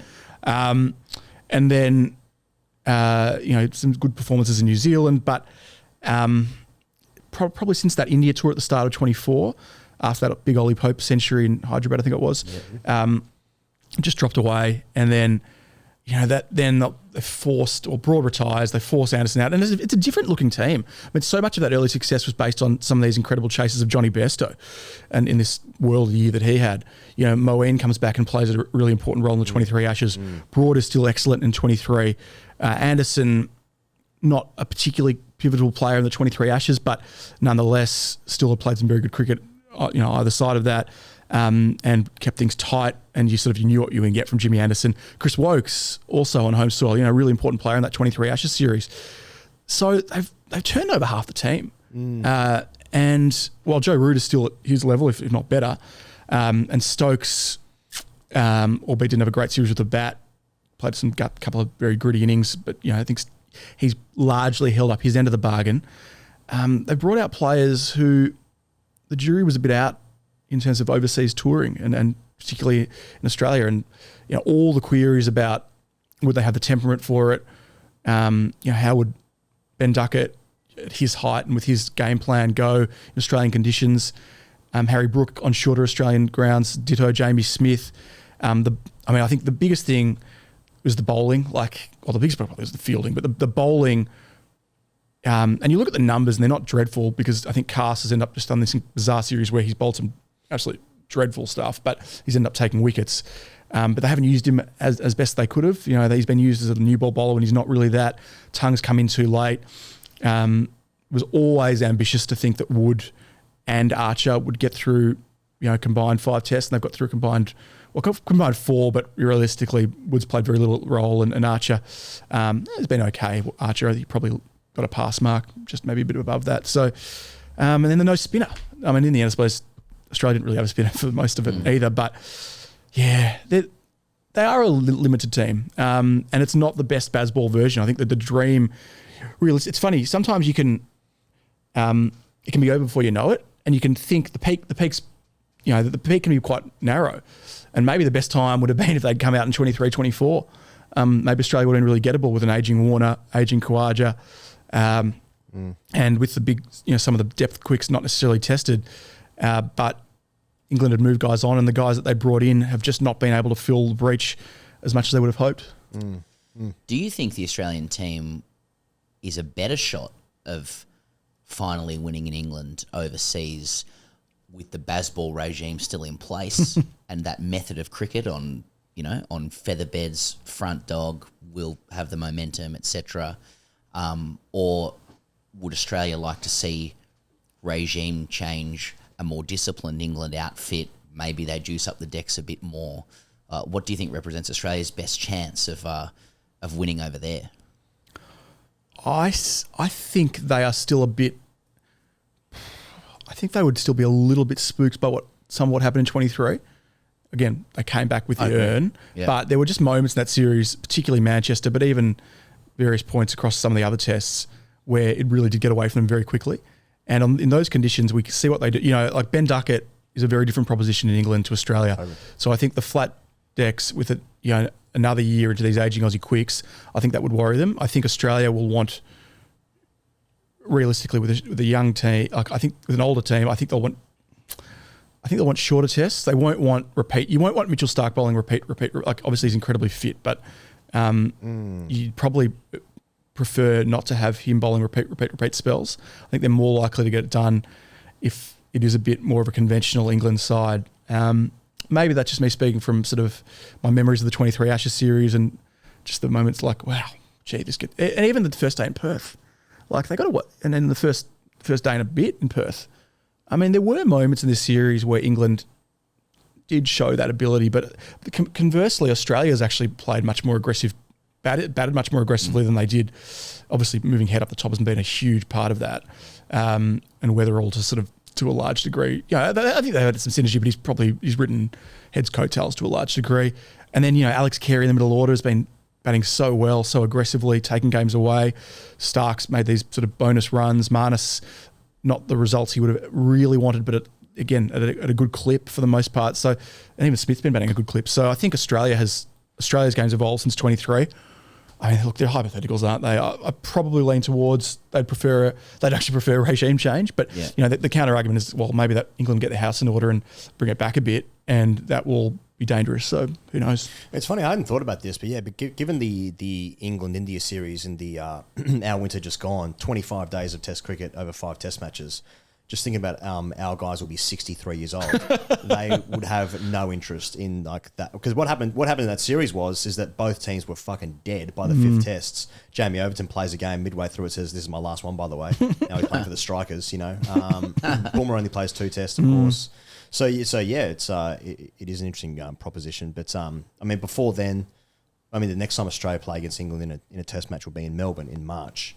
With the pink ball. People are upset that it's a pink ball. Some very vocal people seem to be upset with the pink ball. I understand why English fans, for instance, would not like this happening because I don't think they haven't embraced the pink ball cricket, and I get there's reasons for that. My personal view, Chen, let me know what you think, is that it's in March. We struggle to get people to T20s in November in Australia. You want the most amount of people to be able to watch this exhibition game. The game does not count towards World Test Championship points. It's not an Ashes Test match. It's an exhibition game. It's in March. If you want to watch it, if you want to watch your team play, the night time is really the only opportunity you're going to be able to do so. So I think if you're going to play an exhibition game, the pink ball test, okay, it's not pure and traditional, but I think probably pretty good. Thoughts? I largely agree with you. I think there's an element where I get the criticism, and I get the nostalgia and the romance. I think people have such, obviously I wasn't alive then, but people have such romantic views around the centenary tests. And you look back at the footage and the pageantry and bring everyone out, and then the lore of match going long enough for the Queen to meet the players at tea on the final day, and the legend McCosker going down and Kerry O'Keefe opening the batting, and Derek Randall and Rod Marsh, all that sort of stuff. And the fact that it was 45 runs, same result as the first test.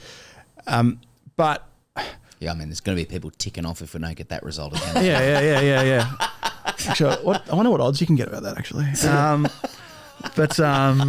Yeah. That's why they shouldn't play it as well, though. You know what I mean? The results. You can't. Yeah, it has to be the same. Nothing can change in cricket. It's not allowed to. But I'm a bit worried. My biggest worry about the pink ball test is that it won't go very long, because they don't tend to go very long, and like at MCG, it could be over in 2.5 days and might make the weekend. So that what's the length of the grass that Pagey's going to leave? Yeah, might be a bit of heat on Pagey by then. Pagey might want to anyway. Poor Pagey. The fucking goalposts will be up still. Well, they'll be up. That's actually one of the new rules. You hit it through. Yeah. Travis Head, 25 runs from hitting it through the post. Pagey's got 2 mil of grass on. Razor square leg. Yeah, they use the court time siren for tea. But no, I agree. It's going to be you're going to shortchange people if you. It's not school holidays. It's not.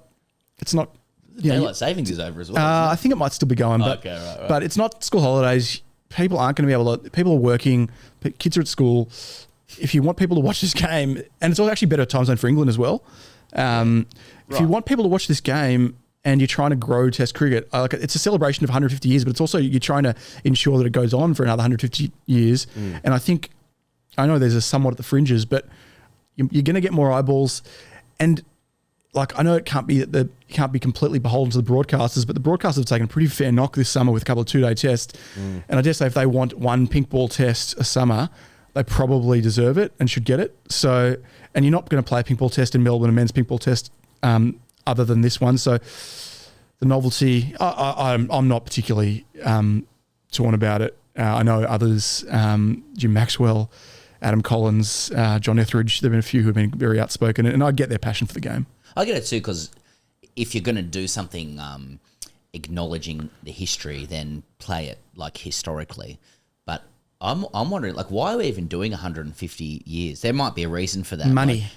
Right. Because did they do one in 1927 as well? Was there a 50-year Ashes Not thing? that I recall. They half-raised the bat in 27? I know it was a tough time, but back in 27. Wasn't it just?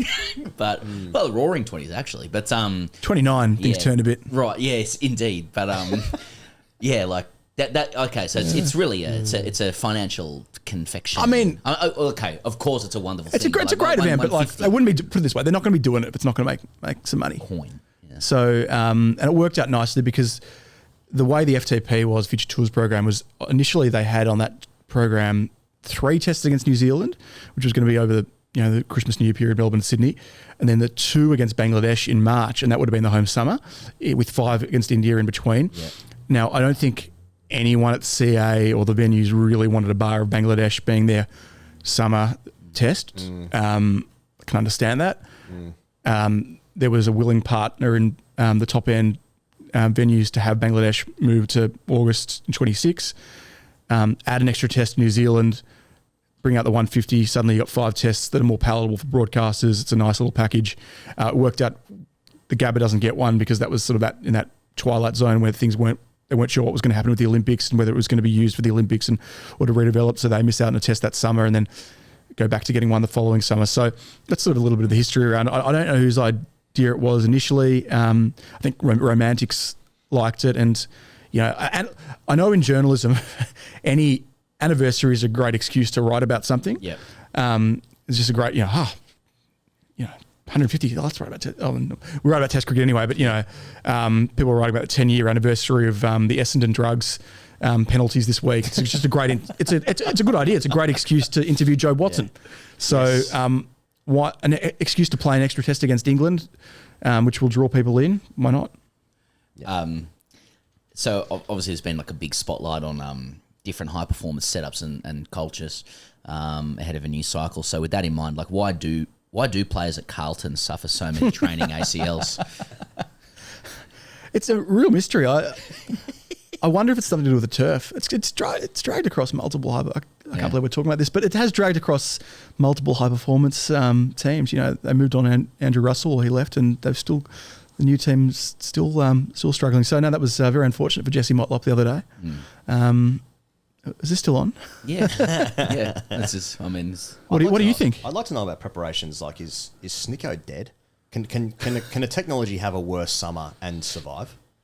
The ICC are not going to pay for it. No. Why would they? Look, I think Fox will probably move on to, what is it, Ultra Edge? I think. Is that how it works, is it? I think so. Broadcaster pays for it. And then they find an advertiser for it. Is Snicko sponsored by someone? Not sure. Not sure on that one, but I think possibly, I don't know. But, I mean, it is bizarre when you think about it comparing to other sports, like that the broadcasters who already fork out a lot of money, and I get, there's this responsibility that comes with broadcasting the games, but they're the ones that end up having to liaise with these third-party providers to ostensibly, bring in what is an extension of the umpires. Like, I mean, being on the, I always find it bizarre when you're on the ground for a test match, and like there's some sort of contentious issue with the umpiring, and you're like the umpires, there's no one to, I mean, you could ask the umpires, but they're all sort of gagged by the ICC. Sometimes they give you some background or whatever, but if you run into the corridors, but ultimately the ICC who administer these games CA runs the games, but the ICC officiate over them, and yet they're sort of this sort of arm's length body, and then you've got these third party providers who are coming in, who are working in concert with the ICC, and these umpires who aren't necessarily specialist third umpires have to navigate this different technology. I mean, it's a dog's breakfast, to be frank. Right. And who runs the ICC? Lizards. I see.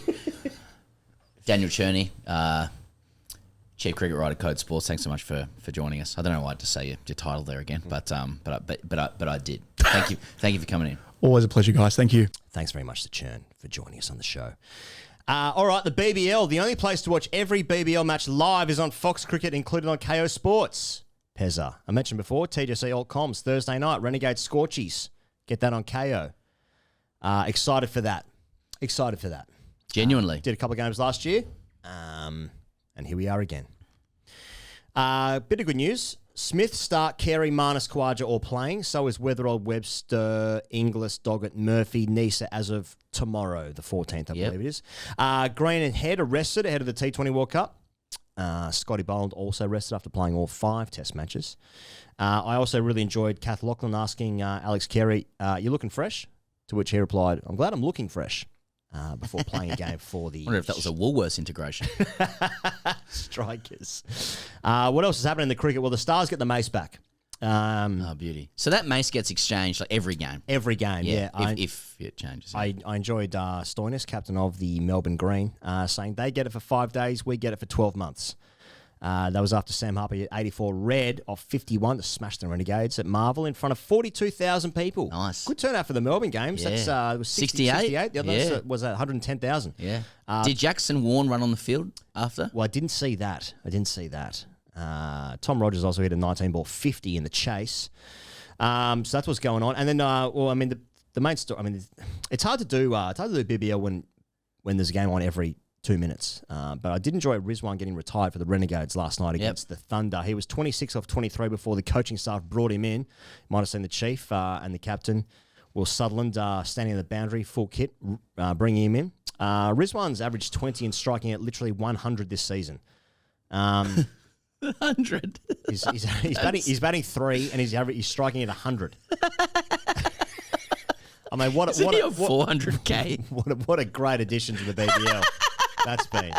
And 100 opening the batting. He's batting 3. Okay. Fucking hell. Yeah. Bowling's good this year, though.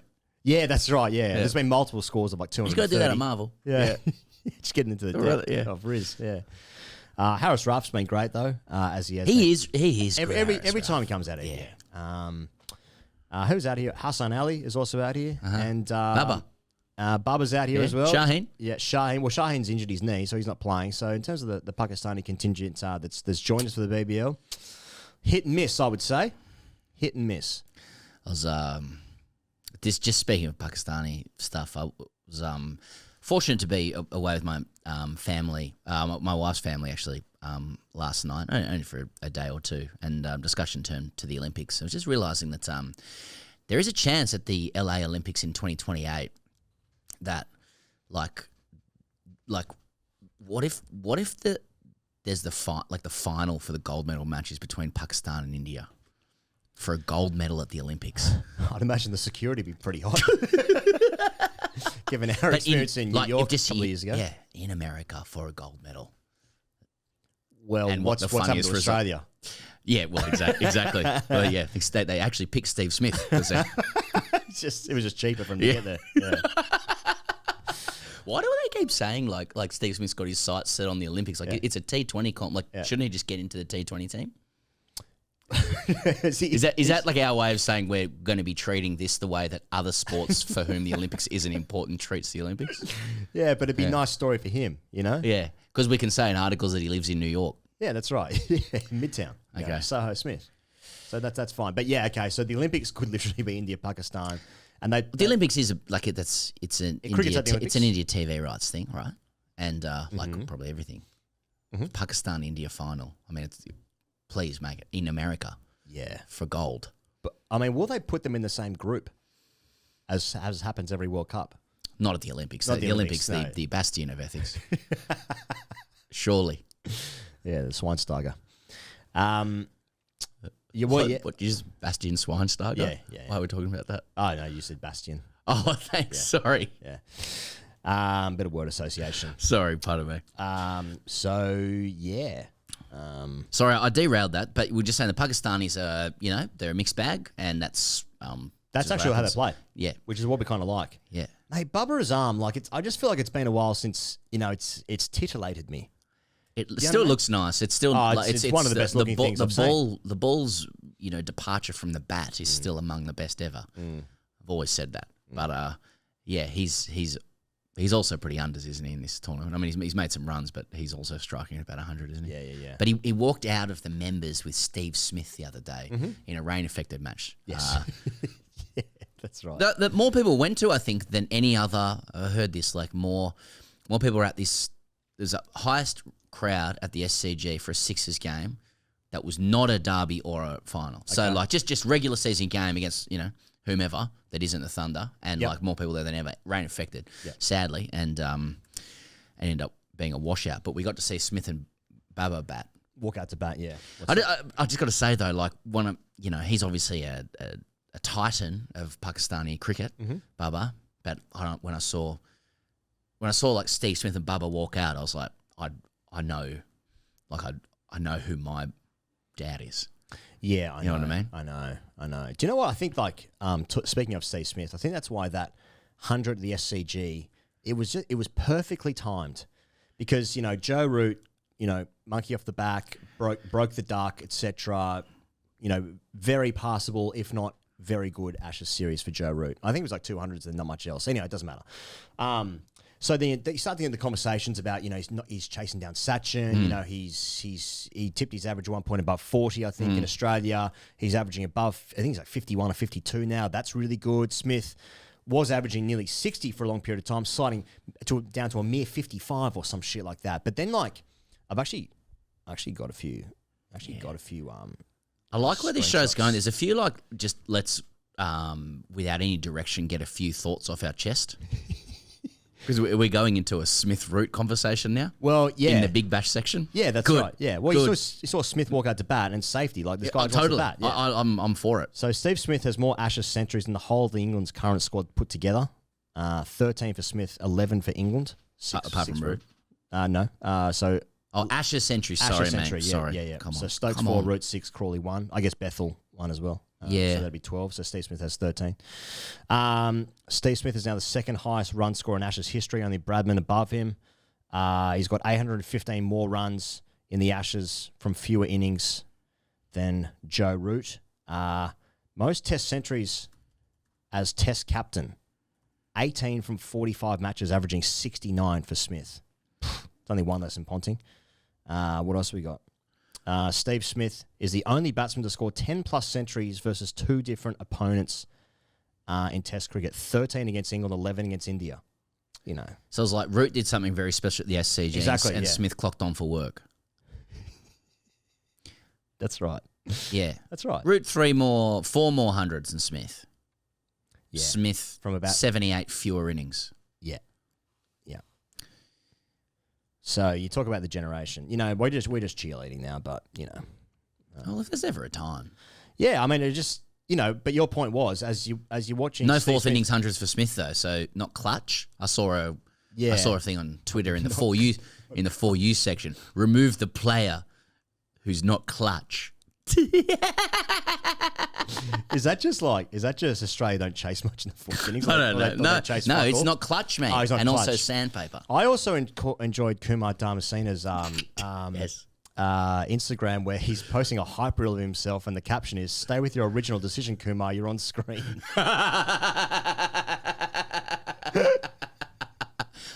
It's fucking Umpires awesome. shouldn't be doing that. No, they shouldn't be doing that. So, a couple of thoughts there. But yeah, like when you're seeing Steve Smith walk out with Bubba Azam, like, you know, he was in that sort of like next cab of like, you know, top four big boys. And then Bubba was like, is this going to be the thing that like comes into that next cycle, the next generation? And it's like, nah. Smith Daddy, SCG. Coley, though. Well. THO. Now, he scored some runs for India, I think, against New Zealand.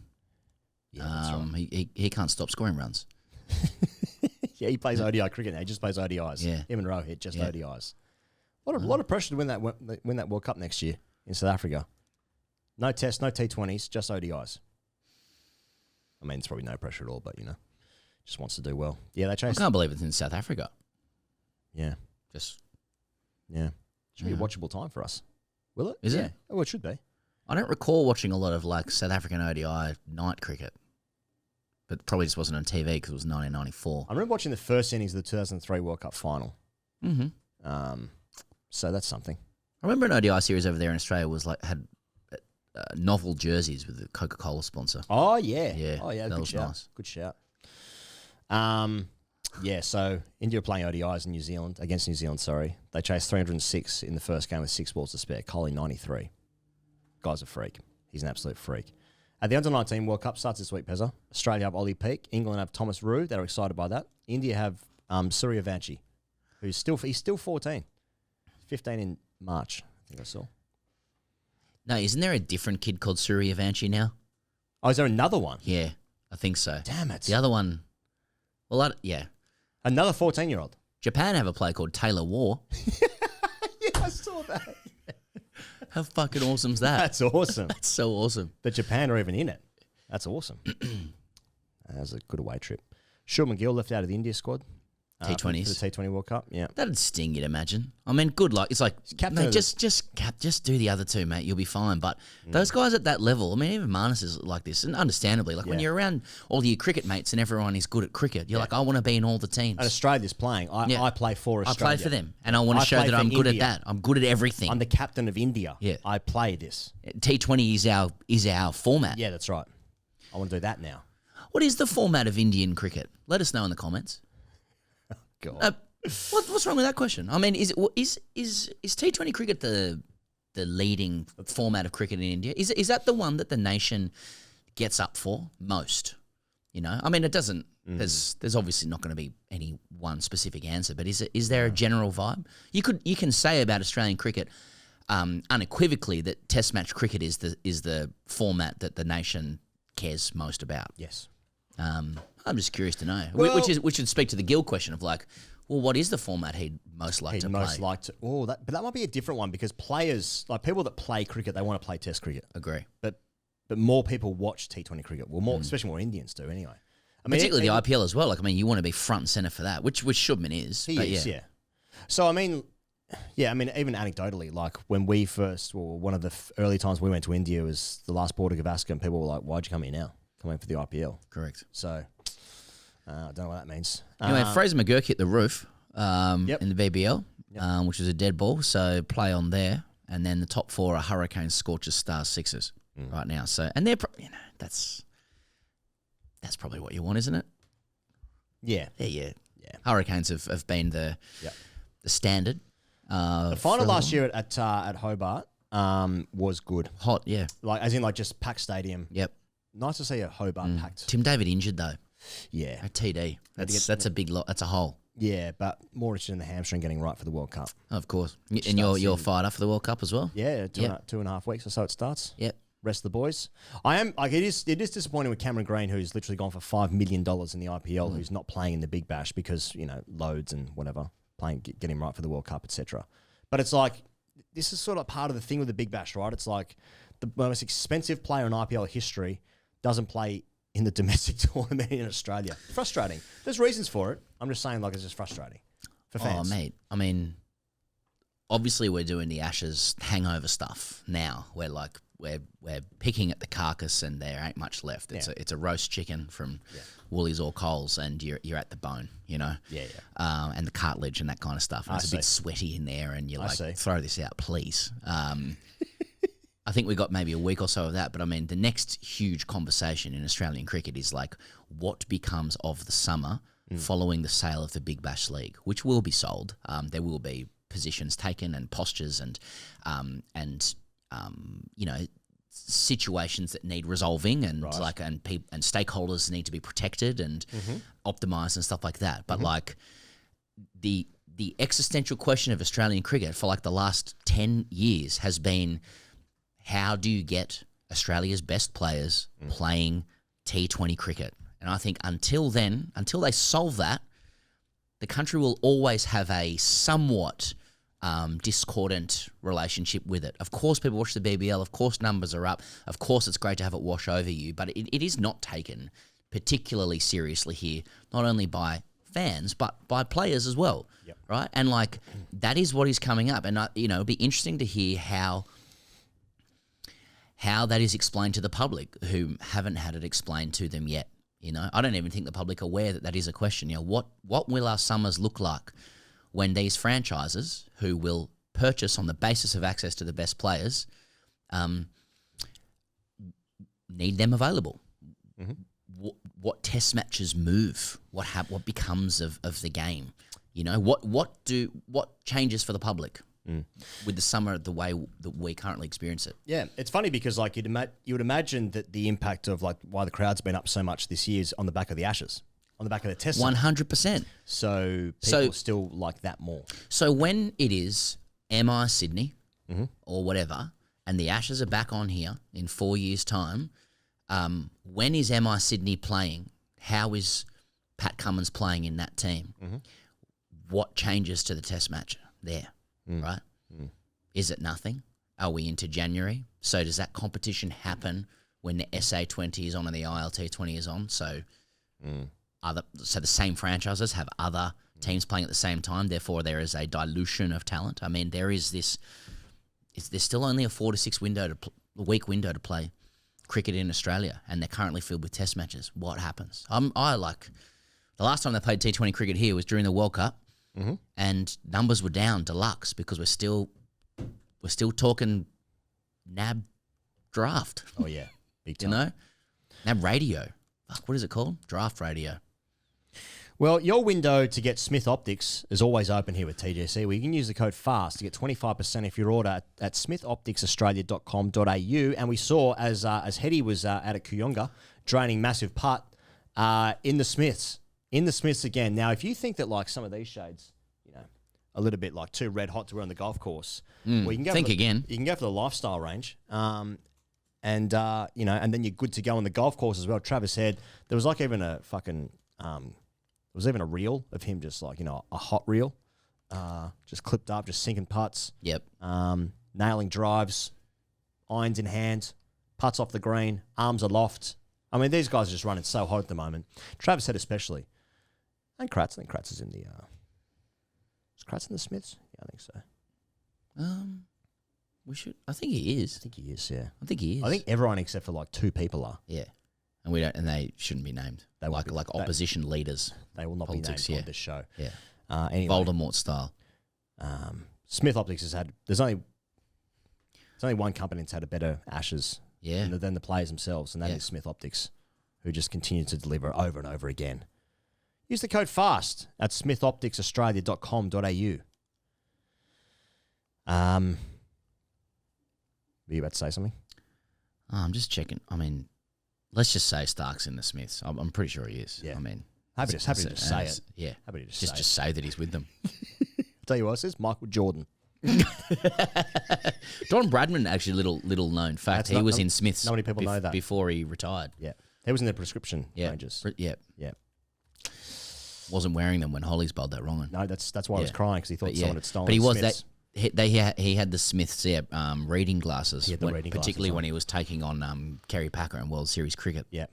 Now that wasn't a win for Don. No, that wasn't. That was a tough. But you can stay at his childhood home. You can do. Yeah, that's out there. Yeah, you want to be wearing these. That is out. Oh, got to say, I know there was something we titillated at something about that recently. That we had to decline. We had to decline. It was discussed, believe me. Do we stay there? Do we stay there and do content? And we thought it's not right for the nation. I know that will let people. It wouldn't down. be right for the nation. It wouldn't be right for a lot of people, but it was offered, and it was. We made the sensible call. Yeah. 52 Shepherd Street. Truly, with the water tank and all. Yeah, I mean, what we went through the things he could. It's too much. The things he could have done. It's too much. The things that could have been done. Yeah. As in just regarding history. Yeah, well, Bowra was beautiful. You bring your sticks. Oh, 18 absolutely. holes, you know? And get down to the museum. It's a lovely gourmet artisanal atmosphere there. Yeah. Drive through Berry on the way there. Yeah. Wonderful. Yep. Wonderful. Sending your question to AskTGC at hello@greycricketer.com. Just as Fraser has done. I think we've had a switch over and then producers. Charlie just busted out of here. I think it's the change of the guard. Yeah. Okay. The Palace Guards. yeah, a couple of beef eaters. Trent, thank you for being professional in this environment. Yeah. All right. Okay. Anyway, Fraser wrote in to AskTGC at hello@greycricketer.com. Get yours in. Subject: McCullum is just a trophyless Ange. Demands the same unwavering conviction that Postecoglou led sides do without the substance or track record, brackets, or results as a player or coach, close brackets, to justify the demands. 4-1 fuck off Fraser. Well, okay, that's a little bit harsh on Brendon. But, Ange did win a trophy, so I suppose there's that.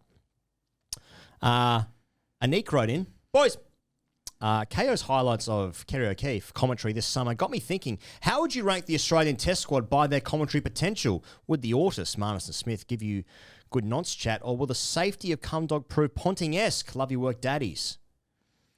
The current commentary Would it be potential. good? Well, I mean, yeah, the current. Uzi's going to be great. Obviously, he's not current anymore. Yeah. He's already shown that he's going to be a good commentator. Yeah. I'd be surprised if Pat steps into and I call him Pat, steps into the booth. I think he was doing that because he was bored. But every captain does, apart from Tugger, right? Some with more success than others. Sure. But every Australian Test captain does. I mean, Paney was offered, and he's coaching. Paney would be a good commentator too. Yeah. So, I imagine the bowlers are too cool for it, to be honest. Yeah, I don't think Hoff's doing it. Yeah. I don't think Steve Smith's doing it. I don't think Steve Smith's doing it. Marnus will stay involved in cricket somehow, in some way. Alex Carey will be a hussy analyst role. Yep. For me. Yep. I can see that with the Giants. Yep. Who else plays in the team? Yeah, can't remember. Weatherald. Heady? I could see Heady becoming like Colt. He's got many more years to go, so he's not at that stage. But do you know what? If you said to me at the end of Mark Waugh's career that he'd be a commentator for like the rest of his work, I'd be like, I'd be surprised. But look at him; he brings his brand to it. So I don't know. I thought Junior's embraced comedy this year, and I think it's gold. Brilliant. Protect him. It's brilliant. Last one, Pezza. Yep. Dan O'Sullivan. All right, lads.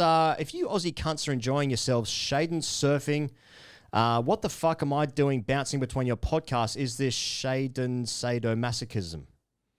I'm going from you lads calling us soft cunts to Gideon and Pete calling us soft cunts with bigger words to Jeff and Adam calling us vegan-friendly, non-sexist soft cunts. What is driving this impulse? I might as well be sticking a knitting needle up my shaft. Ooh. Anyway, love your work. At least we saved Test cricket. Dan O'Sullivan. Yeah, I don't know. say full name all the time. I mean, spank me daddy.